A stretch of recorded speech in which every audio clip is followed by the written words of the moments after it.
Good morning, everyone, and thank you for joining us today. We're very thrilled and honored to have with us today His Excellency Dr. Mohamad Al Issis, Jordan's Minister of Finance, who will discuss the opportunities and challenges facing the Jordanian economy and the key measures of the economic reform program. Jordan has gone through a massive economic transformation over the past decade, which led to significant growth in several economic sectors, including ICT, transportation, and construction. The government has also made significant efforts to improve transparency and fight corruption and to create a more enabling environment for doing business. Last year, Jordan's GDP growth rate registered 2.5% following a 1.5% contraction during the pandemic crisis. Most importantly, Jordan continues to provide a stable economic and political platform despite the high level of political instability in the MENA region. We're very honored to have with us today His Excellency Dr. Mohamad Al Issis. Prior to his current role, His Excellency Al Issis served as Minister of Planning and International Cooperation and State Minister of Economic Affairs.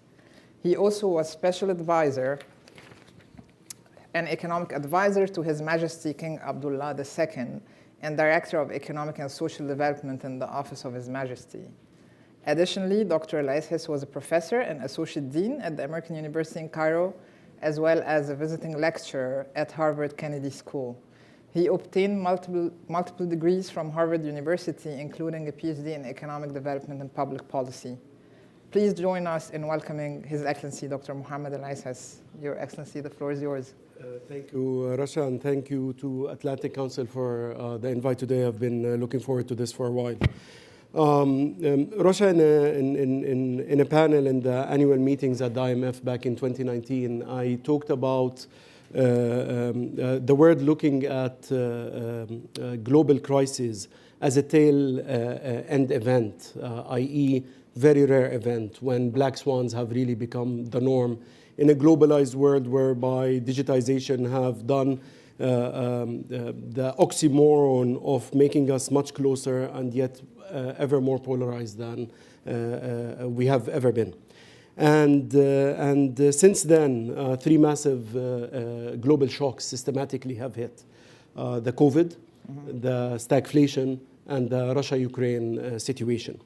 And for a country like Jordan, with a debt profile of around 90%, a net oil and wheat importer, sitting in the global powder keg of the Middle East between Israel, Iraq, and Syria, for us to actually have maintained our sovereign rating, have been celebrated by the IMF as firmly on track to achieve our objectives from our structural reforms.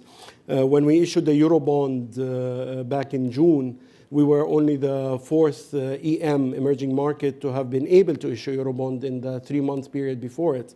We had 68% of the institutional investors, the high-quality investors we targeted, actually end up buy our bond.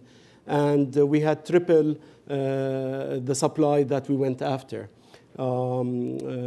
Standard & Poor's, Moody's, and Fitch in the past few months have confirmed our sovereign rating.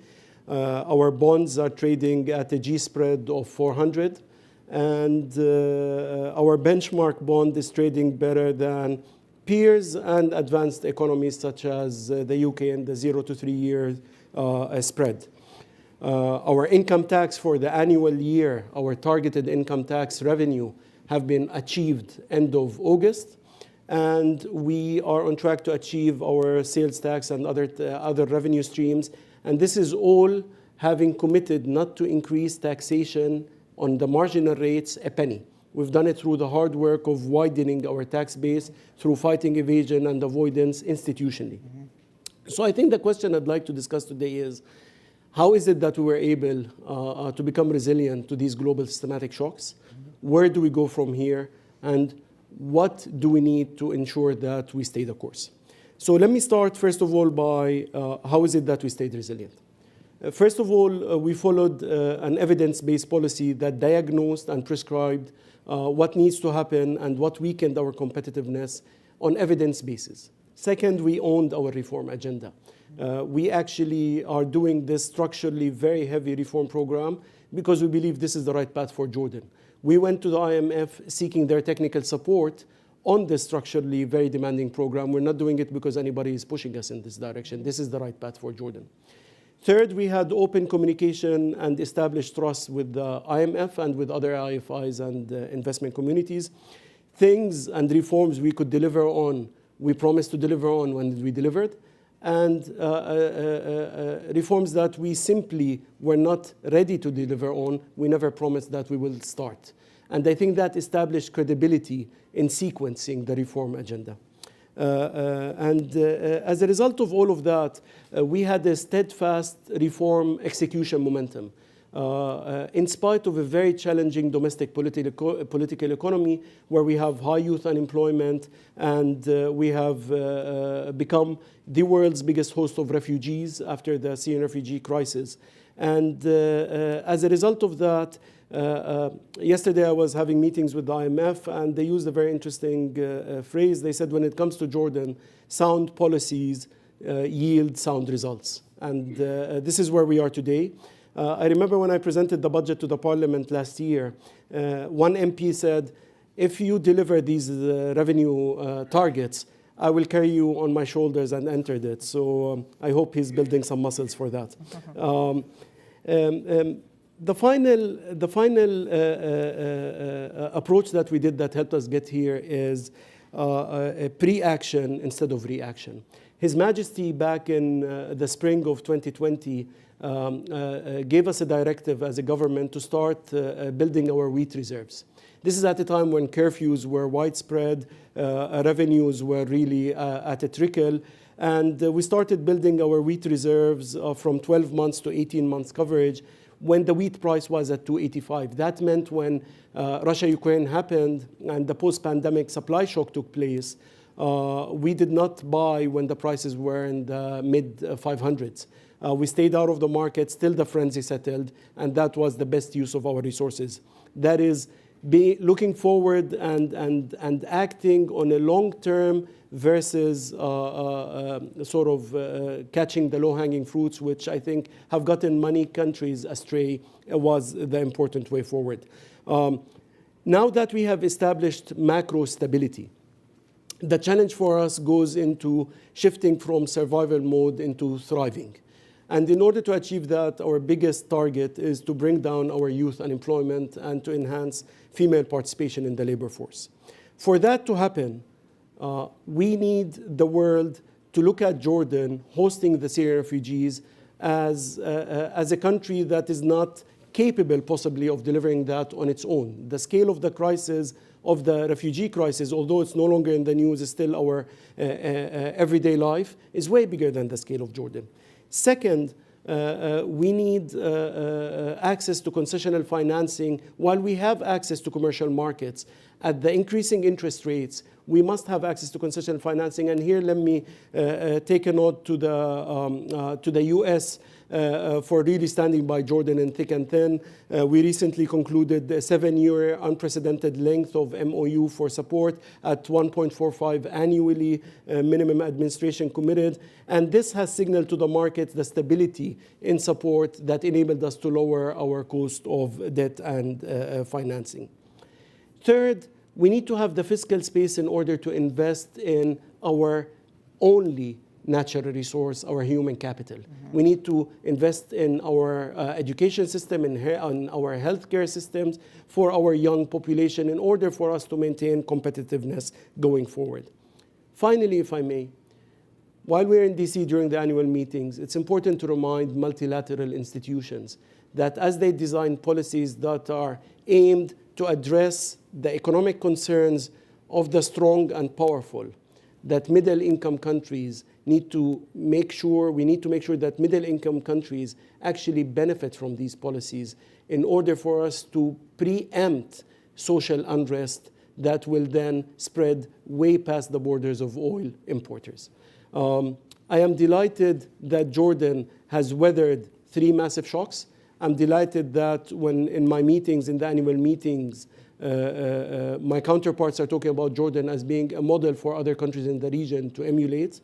But reality is The path to get here was politically very hard, and the aspirations for our people are not simply for macro stability. We need to create jobs on the ground, and we need to start improving our standard of living when our population has increased by 25% overnight because of the refugees.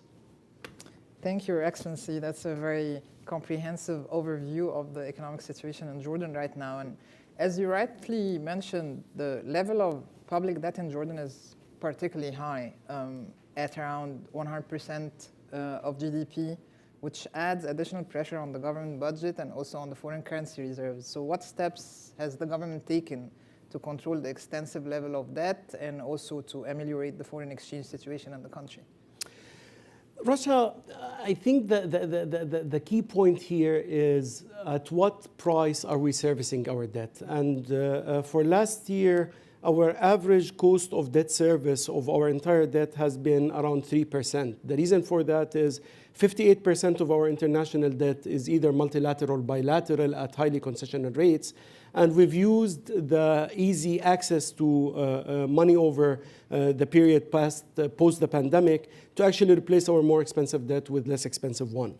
That's number one. Number two, I think we've tried in the past decade the strategy of ameliorating our revenues through ad hoc low-hanging fruits measures to check boxes. So we increased marginal rates of regressive consumption taxation. We cut our subsidies, and we've cut our capital expenditure. These policies, frankly, were regressive towards the middle class. And as a result, the average Jordanian citizen felt the squeeze. It felt like we're running on a treadmill that keeps going faster without moving forward. We're just getting more and more tired. What we've done since we started the current reform agenda is actually we went after the really challenging, good, nutritious actions of widening the tax base. We've revamped our legislative system when it comes to fighting evasion and avoidance. We successfully introduced and defended 5 legislations: unification of taxes throughout the kingdom, new investment law that rationalized exemptions, GST law to curb evasion, economic substance to deal with different free zones and industrial zones in a fair manner, and transfer pricing, which was used to evade and avoid among certain people in the private sector.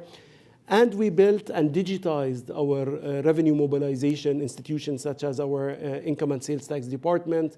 We have gone after risk-based auditing system that actually cut the audits we do by 2/3, yet tripled our income from that because we became more evidence-based rather than ad hoc. When it comes to Jordan's debt, our debt is sustainable. We've built worst-case scenarios in our debt trajectories.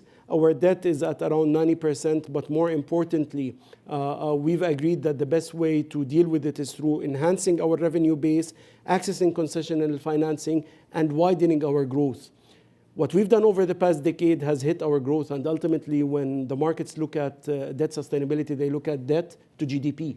So if you drop your debt, yet your GDP is dropping, you're simply running on a treadmill that's going faster. We've done the complete opposite sense. We've invested in growth, and we've invested in building our revenue mobilization schemes. Thank you. And talking about growth now, like what are the sectors that you think would drive growth in the economy in Jordan? I think the pandemic has accelerated the rate of digitization across the world, across different sectors, and Jordan only stands to benefit from that. Our pride in Jordan is that we have high human capital capacity that is able to export services at competitive quality and rates. And because of digitization, Jordan can become now the mecca for medical tourism, for accounting services export, for consulting services export, for ICT. In a recent World Economic Forum assessment of the top 100 startups in the Arab world, 27% of them came from Jordan, although our population to the region is 1/10 of that at 2.3%. There is a thriving entrepreneurship space that is thriving in Jordan. And we need to ensure that that momentum grows into the mid to large level through investing in ensuring that they have access to finance and access to markets. So the human capital exportable services is one we pride ourselves on. In addition, the beneficial windfall that Jordan received from the supply squeeze on food security when it comes to fertilizer exports because of our potash and phosphate resources have been also benefiting us. And finally, when it comes to pharmaceuticals, Jordan has for long been one of the key centers of pharma exports in the region. And the pandemic has also accelerated that. His Majesty talks about Jordan becoming a hub for regional food security. And in building our reserves and in building our storage capacity, we've proved that we're able to do that. And we're building a nexus of cooperation between, laterally between Jordan, Egypt, and Iraq. We're also cooperating regionally with the UAE and other players in the region in order to move faster into climate change friendly solar production, which Jordan can be really a hub in because we're right at the sweet spot of solar production and wind production. And I think the more regional integration that takes place, the more Jordan stands to benefit from that, not only in prosperity when it comes to the economic challenges, but also in prosperity coming from peaceful integration for the future of our youth in the Arab world. Thanks, Your Excellency. And I think you're right to factor in the climate change sort of risk into the equation, because this is becoming more and more important when assessing the economic performance. And within this context, like Jordan is one of the countries that would be most affected by the lack of water resources, erratic precipitation, and increased incidence of drought. So like, how is the government acting upon that? Russia, Jordan has started facing the ramifications of global warming before this became a buzzword in capitals in the world. Jordan is one of the more water resource poor countries in the world on per capita basis and on absolute basis. We were worried about draining our aquifer resources, and the rainfall resulting from the changes in the climate have been hitting us. Not to mention that the refugee crisis has simply increased the demand in absolute numbers when the supply stayed maintained. We've gotten ahead of the curve there by ensuring that we plan forward. Jordan is currently launching a mega project that aims to desalinate 300 million cubic meters of water from the Bay of Aqaba and then to convey it to our capital and to the northern provinces, which had witnessed the biggest growth in population because of the refugee migration. This project is of a mega level. It's trying to leverage climate-friendly power generation, leveraging our solar capacity, and it gives a nice return for investors that choose to enter. We are delighted that the US and European countries have chosen to support this project for Jordan in ensuring its resiliency to climate change. And we ask upon other countries regionally and otherwise to also follow suit when it comes to that. That is number one. Number two, we are investing in turning our agricultural sector into a more advanced irrigation technologies in order to be able to export high value added agriculture exports that justify the water use. And when it comes to non-revenue water, we have also launched an ambitious program to cut on wasted water and non-revenue water by lowering it down by an average of 2% annually over the next 7 years. And we are also delighted that the US is supporting this effort technically and financially. Thanks, Your Excellency. And finally, I think Jordan, as many other MENA countries, and Jordan is not an exception, has a very strong informal sector in the economy, and also has a very strong youth component in employment that could really be positively used if you sort of direct policies towards promoting SMEs, promoting the private sector and entrepreneurs. So what is your vision within this context? How do you think this can potentially drive economic growth in Jordan? You know, for a country that's literally sitting between Iraq and the hard place, Syria, Israel, to say that our number one national concern is youth unemployment speaks a lot about how seriously we take that concern. We must bring down youth unemployment into numbers that are more realistic and more manageable. We have well-educated youth population that deserves the right for access to jobs. We do one of the best jobs on earth in educating our girls, yet we do one of the poorest jobs in providing access to labor markets for our women. And these dichotomies must be dealt with head-on.